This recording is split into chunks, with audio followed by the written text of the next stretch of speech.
A very good evening. Today we'll be talking about intellectual property and innovations.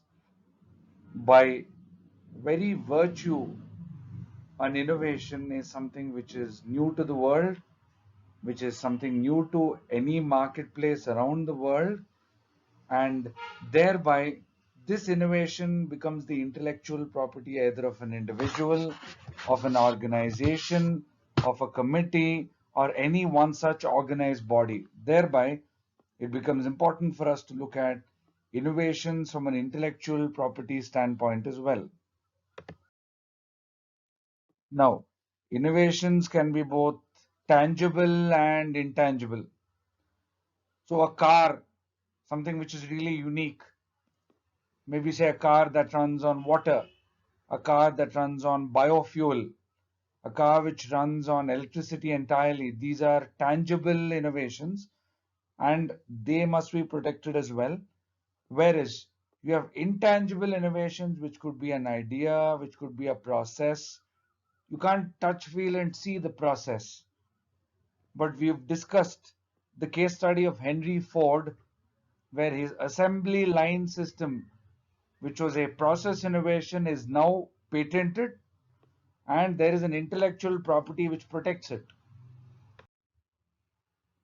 So many such examples are there of intellectual creations, some inventions, certain types of music, songs, TV programs, books, e-books as well, certain articles, certain kinds of dances are all intellectual creations which you actually cannot see or touch.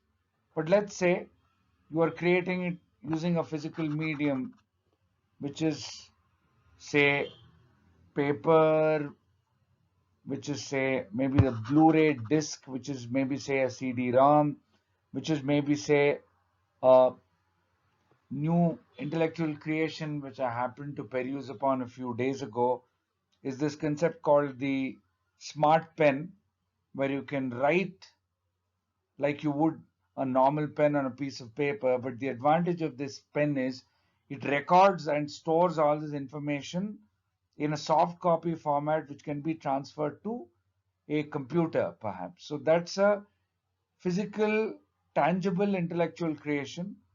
And then you have intangible intellectual creations as well.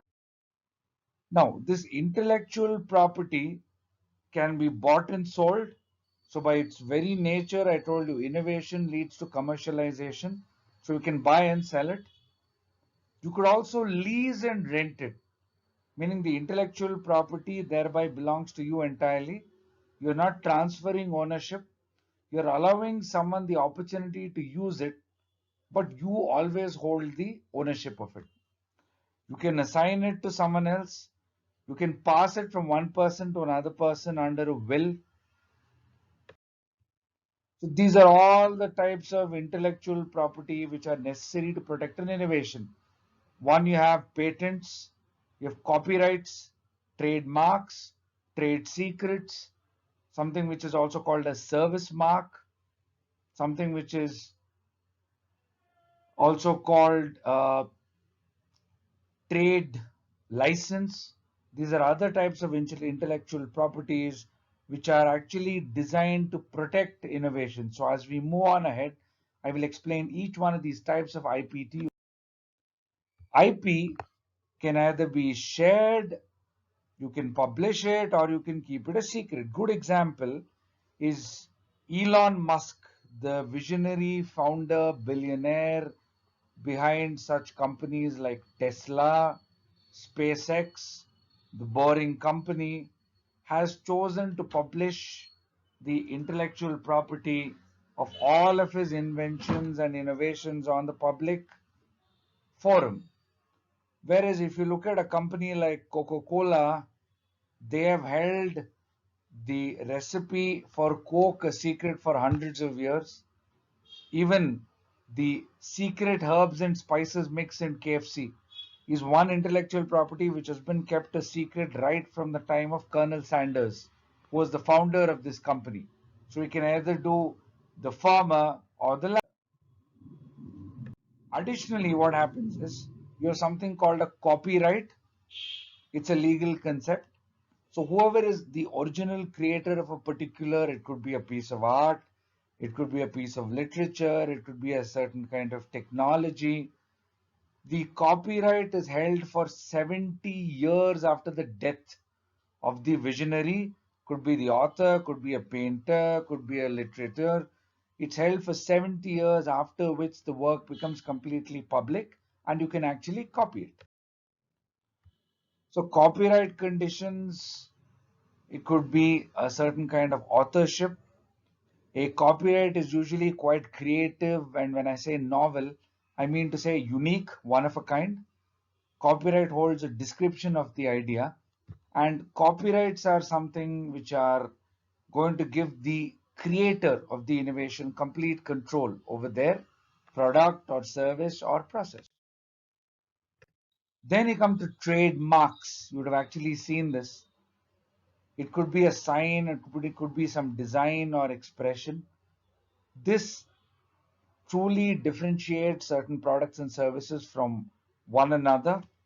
These trademarks are registered at the trademark office.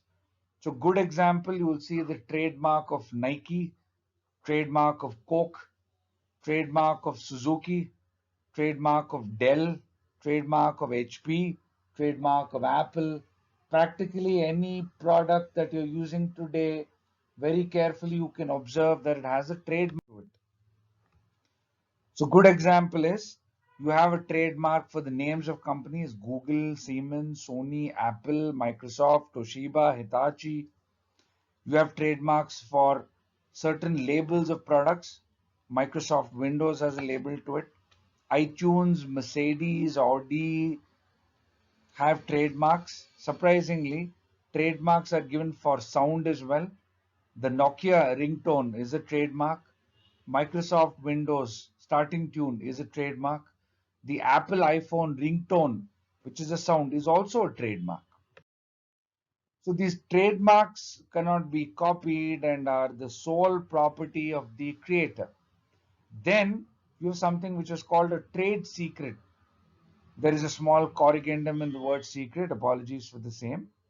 So when you look at trade secrets, which are also actually patents, which are also actually certain innovations which are protected, these are kept completely by the company.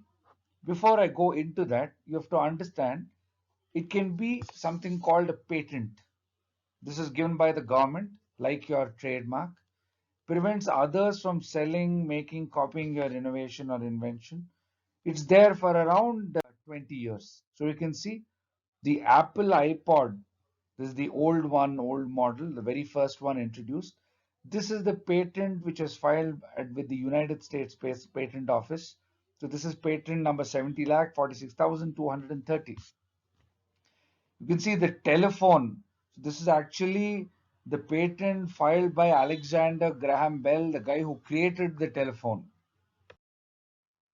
So when you're registering a patent, you go to something called the patent office.